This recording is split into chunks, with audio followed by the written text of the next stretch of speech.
Hello friends, स्वागत है आपका अपने यूट्यूब चैनल नॉलेज निधि प्लस में। आज हम पढ़ने वाले हैं सौर मंडल के अंतर्गत उल्काश्म व उल्कापिंड। क्या होते हैं उल्काश्म और क्या होते हैं उल्कापिंड, आज हम जानेंगे। जैसे हमने जाना कि सूर्य की परिक्रमा कर रहे हैं वो ग्रह हैं, जो ग्रहों की परिक्रमा कर रहे हैं वो उपग्रह हैं। लेकिन उल्काश्म किसकी परिक्रमा करते हैं, ये उल्कापिंड क्या होते हैं, ये कहाँ रहते हैं, सौरमंडल में इनका क्या स्थान है, आज हम इनके बारे में जानेंगे। तो चलो बात करते हैं उल्काश्म व उल्कापिंड की। थोड़ा लिखकर समझ लेते हैं इन्हें। तो बात करें उल्काश्म की, वे आकाशीय पिंड जो सूर्य से अधिक दूर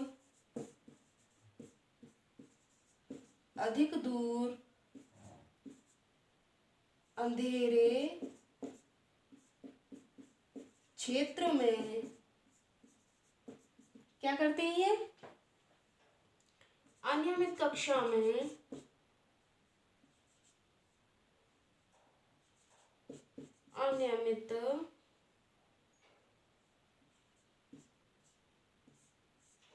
अनियमित कक्षाओं में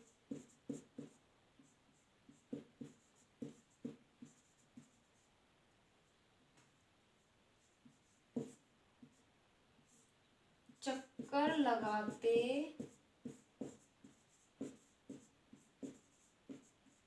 रहते हैं। क्या होते हैं उल्काश्म व उल्कापिंड, जो वे आकाशीय पिंड जो सूर्य से अधिक दूर है, अंधेरे क्षेत्र में, ठंडे इलाके में क्या करते हैं, अनियमित कक्षाओं में चक्कर लगाते रहते हैं। इनकी कोई नियमित कक्षा नहीं होती, ये उल्टे सीधे भटकते रहते हैं। ठीक है, उल्टी सीधी परिक्रमा करते हैं। अच्छा, जब ये अनियमित कक्षाओं में चक्कर लगाते हैं तो क्या होता है, जब ये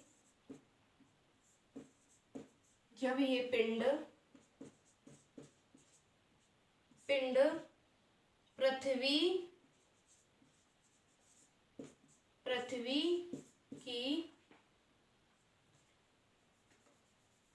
पृथ्वी के गुरुत्वाकर्षण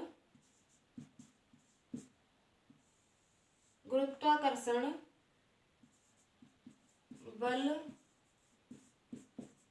की सीमा में आकर फंस जाते हैं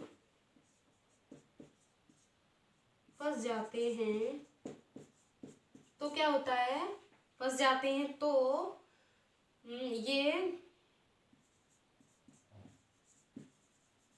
पृथ्वी के धरातल नहीं, वायुमंडल, पृथ्वी के वायुमंडल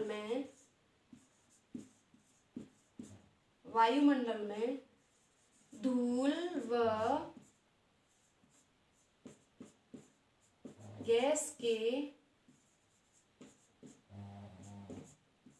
कणों के साथ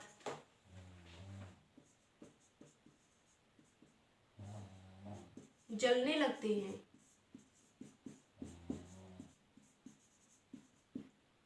ठीक है, क्या होता है, वे आकाशीय पिंड जो सूर्य से अधिक दूर है, वे अनियमित कक्षाओं में चक्कर लगाते हैं।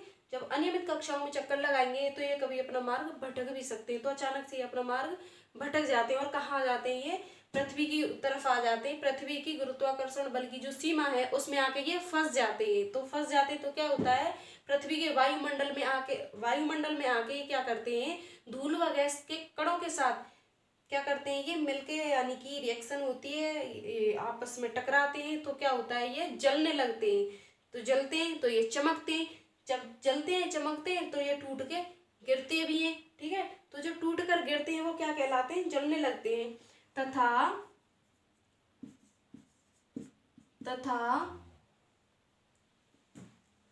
चमकने लगते हैं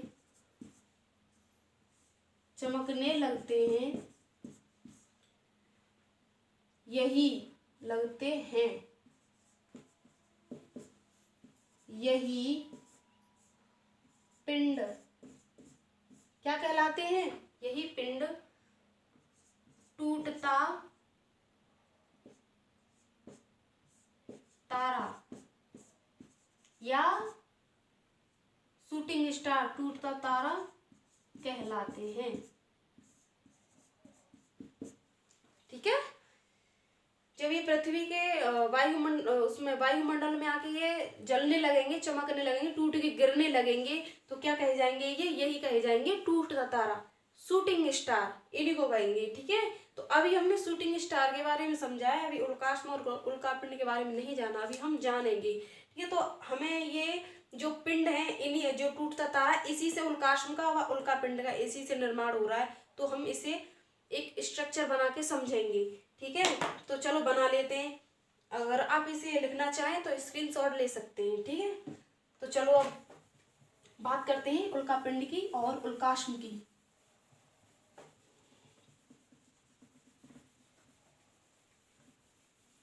हमने जाना वे आकाशीय पिंड जो सूर्य से बहुत दूर है, अधिक दूर है, क्या करते हैं? वो अंधेरे क्षेत्र में घूमते रहते हैं अनियमित कक्षाओं में। ठीक है। जब अनियमित कक्षाओं में घूमेंगे तो भटक कर कहीं भी जा सकते हैं।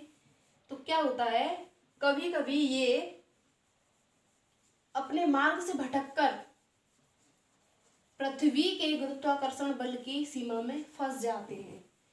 तो जब ये फंस जाते हैं तो क्या होता है, पृथ्वी इन्हें अपनी ओर खींचती है। अपनी ओर खींचेगी तो क्या होगा, ये पृथ्वी के वायुमंडल में आके ये जलने लगेंगे। तो पृथ्वी के वायुमंडल में जब ये पिंड जलने लगेंगे तो कैसे क्या होगा, चमकेंगे। चमकेंगे तो चमकेंगे जलकर, और ये आपस में टकराएंगे तो टूटेंगे भी, तो टूट के ये गिरने लगते हैं, जलते जलते गिरते हैं। तो क्या कहते हैं? शूटिंग स्टार, टूटता तारा, विश मांग लो टूटता तारा, तो वही टूटता तारा है। ठीक है। तो अब हम इसे स्ट्रक्चर के माध्यम से समझते हैं। जैसे हमने बनाया ये सन। ठीक है। ये ग्रह है, जैसे यहाँ पृथ्वी हमने यहाँ बना ली। ठीक है। ये क्या हुई? पृथ्वी। अच्छा, ऐसे ऐसे करके ये पिंड घूमते रहते हैं अनियमित कक्षाओं में, ऐसे ऐसे घूमते हैं। ठीक है। तो क्या होता है, ये ऐसे घूमते हैं तो ये पृथ्वी का वायुमंडल हो गया। ठीक है। पृथ्वी का वायुमंडल हो गया ये। जब ये तारे इधर आ जाएं, ये पिंड इधर आ जाते हैं, तारे नहीं पिंड है ये। ठीक है। तारे नहीं है, इन्हें तारों की संज्ञा दी जाती है ना। उल्काश्म, उल्कापिंड और धूमकेतु, पुच्छल तारा, जो भी है ये तारे नहीं है। तारा तो सिर्फ सूर्य है। ठीक है। बाकी के सब ग्रह, उपग्रह और ये आकाशीय पिंड है। तो क्या होता है, ये यहाँ से इधर आ जाते हैं, इसकी सीमा में फंस जाते हैं, तो पृथ्वी इन्हें अपनी ओर खींचती है। इसमें क्यों खींचती है? गुरुत्वाकर्षण बल होता है जिसके कारण ये खींचती है। जैसे हमने कोई चीज ऐसे गिराई तो नीचे ही गिरी, क्यों गिरी? क्योंकि पृथ्वी ने अपनी तरफ खींचा। क्यों खींचा? क्योंकि गुरुत्वाकर्षण बल है पृथ्वी में। अच्छा, अब बात की जाए कि ये यहाँ आ जाते हैं तो क्या होता है, पृथ्वी के वायुमंडल में आ जाते हैं तो धूल व गैस, धूल व गैस के कण, ठीक है, धूल व गैस के कण के साथ ये टकराते हैं तो क्या करते हैं, ये जलने लगते हैं, चमकने लगते हैं। ये टकराएंगे तो ये टूटेंगे भी, तो जलते जलते ये टूटते हैं, गिरते हैं। तो जब ये टूट कर गिरते हैं तो क्या कहे जाते हैं? टूटता तारा, टूटता तारा। ठीक है। तारे अब ये यहाँ पे जलने लगे, टूट टूट कर गिरने लगे तो क्या हुआ? ये टूटते तारे, शूटिंग स्टार। अच्छा, अब उल्काश्म क्या होते हैं? उल्काश्म होते हैं जब ये यहाँ इसके वायुमंडल में जलकर वायुमंडल में आ गए, तो ये अगर ये जल के यहीं जलकर ये राख हो गए, खत्म हो गए, नष्ट हो गए, तो क्या कहे जाएंगे? ये उल्काश्म। ठीक है। उल्काश्म कहे जाएंगे। अब उल्कापिंड क्या हुए? उल्कापिंड ये हुए कि ये यहीं पर खत्म हो गए तो उल्काश्म, और ये जो धूल के कण ये चमकने लगे, यहीं पे टूट के गिरने लगे तो क्या हुए? टूटते तारे। लेकिन ये इनके अवशेष, ये क्या है? पृथ्वी का धरातल है। ये पृथ्वी का धरातल है। ठीक है। तो ये टूट कर यहाँ आ जाए, टूटते टूटते इसके कुछ अवशेष, कुछ टुकड़े पृथ्वी के धरातल पर आ जाते हैं। ठीक है। तो ये क्या कहे जाते हैं, ये कहे जाते हैं उल्कापिंड।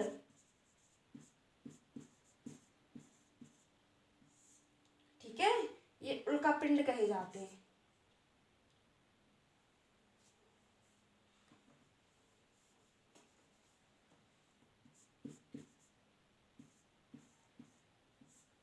उल्कापिंड समझ में आएंगे, ये भी ये उल्कापिंड है।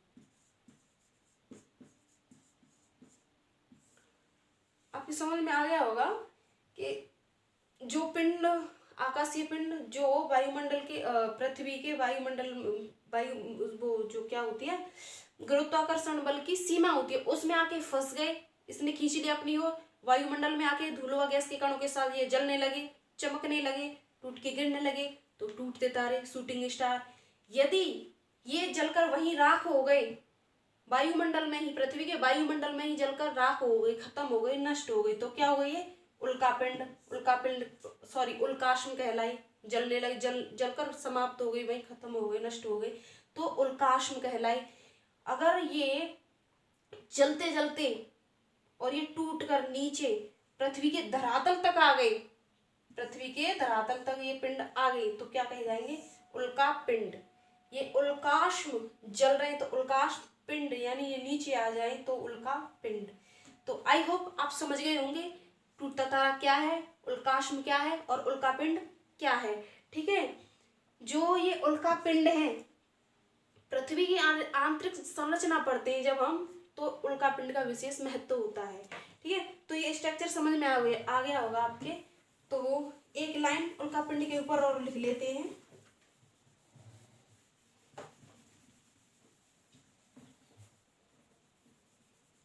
उल्कापिंड के बारे में जान लें। ठीक है, शूटिंग स्टार समझ में आ गया होगा, और ये भी समझ में आ गए होंगे आपके, कई बार बताया मैंने। तो पृथ्वी की आंतरिक संरचना में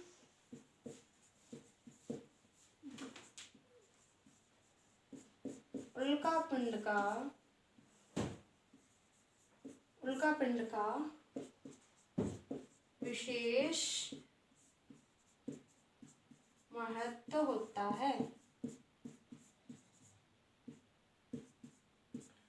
ठीक है, जब हम पृथ्वी की संरचना पढ़ेंगे, आंतरिक संरचना पढ़ेंगे, तो उसमें उल्कापिंड की विशेष भूमिका होगी। तो वहां हम जानेंगे कि उल्कापिंड भी अपनी एक महत्वपूर्ण भूमिका अदा करता है पृथ्वी की आंतरिक संरचना में। ठीक है, तो अभी फिलहाल हम इतना ही समझ लेते हैं, उल्काश्म क्या है, उल्कापिंड क्या है, तारे क्या है, ये और हम समझ चुके हैं। अब चलते हैं आगे किसकी तरफ, धूमकेतु की तरफ, कॉमेट्स की तरफ। ठीक है, धूमकेतु या पुच्छल तारा, तो फिर से बनाएंगे वही स्ट्रक्चर। ये उन्हीं पिंडों पर आधारित हैं जो आकाशीय पिंड जो सूर्य से अधिक दूर घूम रहे थे अनियमित कक्षाओं में, उसी से उल्काश्म मिल रहे हैं, और उसी से उल्कापिंड, और उसी से टूटता तारा, और उसी से मिलेंगे धूमकेतु या पुच्छल तारा। जैसे ये बनाया हमने सन। ठीक है, क्या पढ़ रहे हैं हम, पुच्छल तारा या क्या, धूमकेतु, कॉमेट्स भी कह सकते हैं। तो ऐसे ही ये ग्रह है। ठीक है, ऐसे ही पूरे नहीं बना रहे। ठीक है, तो ये ऐसे ही ये पिंड अनियमित कक्षाओं में ऐसे घूम रहे हैं। तो ये घूमते घूमते क्या होता है, कभी अनियमित घूमते हैं तो कभी सूर्य के पास भी आ सकते हैं, किसी ग्रह पे भी जा सकते हैं, किसी उपग्रह पे भी जा सकते हैं। ठीक है, तो ये ऐसे घूमते घूमते ये कहाँ जाते हैं, यहाँ आ जाते हैं। ये सूर्य के प्रकाश से क्या होता है, थोड़ा क्लियर बनाएंगे यहाँ पे जिससे आप अच्छे से समझ सकें। ठीक है, तो ये आ गए यहाँ घूमते घूमते। जब ये सूर्य के पास आ जाते हैं तो क्या होता है, सूर्य के प्रकाश से क्या होता है, इसके सरफेस, इसके धरातल से क्या होता है, धूल व गैस के कण ऐसे हटने लगते हैं। ठीक है, विपरीत साइड में, अपोजिट साइड में हटने लगते हैं, ऐसे इसके सरफेस से धूल व गैस के कण हटने लगते हैं। किसके कारण, सूर्य के प्रकाश के कारण, और ये जलने लगते हैं, चमकने लगते हैं। ठीक है, तो इनकी क्या एक टेल बन जाती है, पूंछ सी बन जाती है। तो इसकी पूंछ बनने के कारण इसी को क्या कहते हैं, पुच्छल तारे। ये पूंछ सी बनी सूर्य के प्रकाश से, तो इसी से इसे क्या कहते हैं, पुच्छल तारे। अच्छा, जिनकी पूंछ बन जाती है उन्हें क्या कहते हैं, कॉमेट्स, पुच्छल तारे। लेकिन जिनकी पूंछ नहीं बन पाती, वो ऐसे ही चमकते हैं, पूंछ नहीं बन पाती उनकी, वो कहे जाते हैं कोमा। जिनकी पूंछ निकल आए वो हो गए कॉमेट्स, और जिनकी पूंछ नहीं निकल पाती वैसे ही चलते वो क्या होते हैं, कोमा। ठीक है, पूंछ निकल आए पुच्छल तारे या धूमकेतु। ठीक है, तो आपकी समझ में आ गया होगा उल्काश में उल्कापिंड, पुच्छल तारे, धूमकेतु और शूटिंग स्टार। तो अब बात करते हैं पुच्छल तारे का एक उदाहरण है, उसके बारे में भी थोड़ा सा समझ लेते हैं। वो बहुत महत्वपूर्ण है, वेरी इंपॉर्टेंट। ठीक है, एग्जाम में अक्सर पूछा जाता है,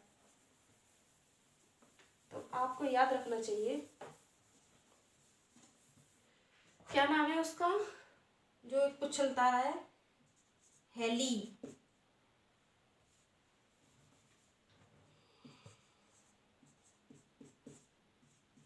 हेली क्या है, हेली एक पुच्छल तारे का उदाहरण है।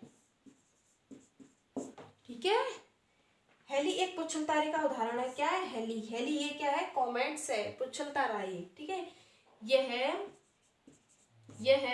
76 ईयर बाद, साल बाद दिखाई देता है।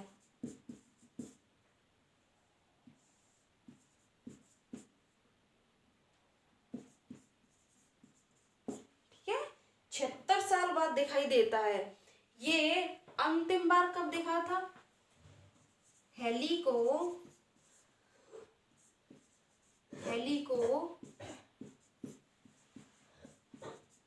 अंतिम बार कब देखा गया, 1986 में। ठीक है, 86 में देखा गया। और अब 76 साल बाद दिखता है, तो 86 के बाद 76 साल और ऐड करो तो कितने, कब दिखेगा ये। और अब ये भविष्य में कब दिखेगा, भविष्य में 2062 में दिखने की आशा है, या उम्मीद है। ठीक है, या संभावना कह सकते हैं। ठीक है, हेली क्या है, पुच्छल तारे का उदाहरण है। यह 76 साल बाद दिखाई देता है। हेली को क्या अंतिम बार 1986 में देखा गया, और अब इसे फ्यूचर में कब देखेंगे, 2062 में। अभी ये फ्यूचर में दिखाई दे सकता है, यानी देगा, उम्मीद है। ठीक है, तो बात पुच्छल तारा हो गया, पुच्छल तारा या धूमकेतु, इसके बारे में समझ लिया। अब चलते हैं एस्ट्रॉइड्स की तरफ। ठीक है, तो एस्ट्रॉइड्स क्या होते हैं, क्षुद्र ग्रह के बारे में समझेंगे।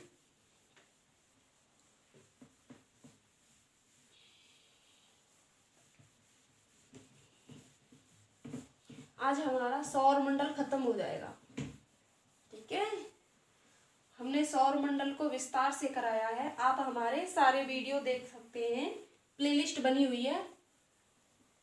चैनल को सब्सक्राइब कर लें, पूरा फायदा लें इसका। ठीक है, तो अब बात करते हैं क्षुद्र ग्रह की।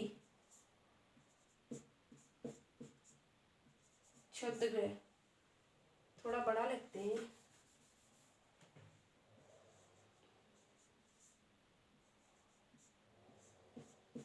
क्षुद्र ग्रह, ठीक है, इसे हम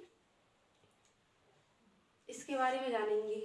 तो जैसे ये सूर्य था, सब सौरमंडल पे ही चल रहा है, अभी तो सौरमंडल का ही पार्ट है ये। तो जैसे ये बुध हो गया, यहाँ पे ये बुध हो गया, शुक्र हो गया, पृथ्वी हो गई। अब बात कर लें मंगल की और बृहस्पति की। ठीक है, इसे क्या मान लिया हमने, ये मान लिया हमने मंगल, और ये मान लिया बृहस्पति, बृहस्पति मान लिया। तो इन दोनों के बीच में क्या है, एक बेल्ट बनी हुई है कुछ ग्रहों की,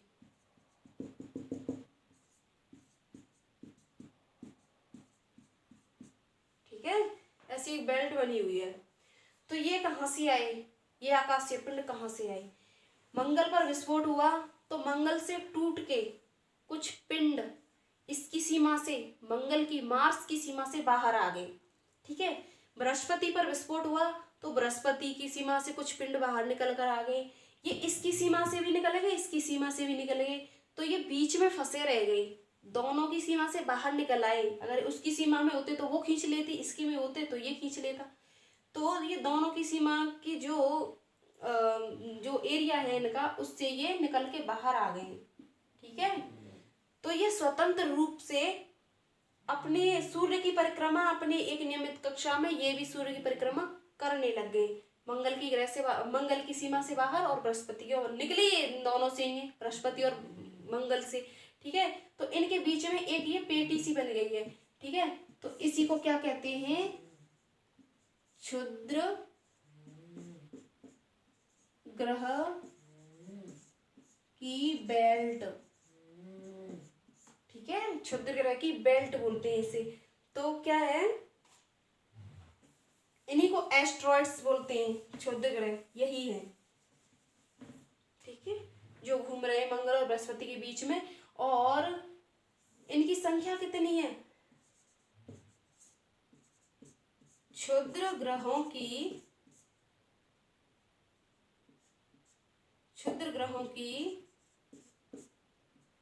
संख्या